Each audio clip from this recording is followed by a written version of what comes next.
शेगाव तालुक्यातील काही गावांमध्ये 2 महिन्यांपूर्वी केस गळतीने राज्यात खळबळ उडाली होती। त्यावेळी राज्यात आणि देशात काम करणाऱ्या ICMR सारख्या संस्थांनी संशोधन केलं होतं। ज्येष्ठ संशोधक पद्मश्री हिम्मतराव बावस्कर यांनी केलेल्या संशोधनाचे निष्कर्ष समोर आले आहे। त्यानुसार रेशनमधील गव्हाच्या घटकांमध्ये सेलेनियमच्या घटकांमुळे केस गळती होत असल्याचं निष्पन्न झालंय।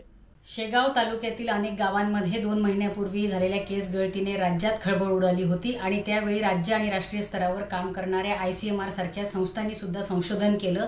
ज्येष्ठ संशोधक हिम्मतराव बावस्कर साहेब यांनी केलेल्या संशोधनाचे निष्कर्ष हे समोर आलेले आहेत आणि त्यानुसार रेशनच्या गव्हातल्या सेलेनियम या घटकामुळे हे होत असल्याचं निष्पन्न झाले। सेलेनियम हा घटक अत्यंत घातक आहे आणि केवळ केस गळतीच नाही तर हृदय आणि किडनी याशी संबंधित इतर अनेक गंभीर आजार सुद्धा यामुळे होऊ शकतात असंही समोर आलेलं आहे। असं असताना राज्य शासन मात्र याकडे गांभीर्याने पाहायला तयार नाही। अद्यापही राज्य आणि राष्ट्रीय स्तरावरील या संस्थांचे अहवाल हे प्रसिद्ध करण्यात आलेले नाहीत।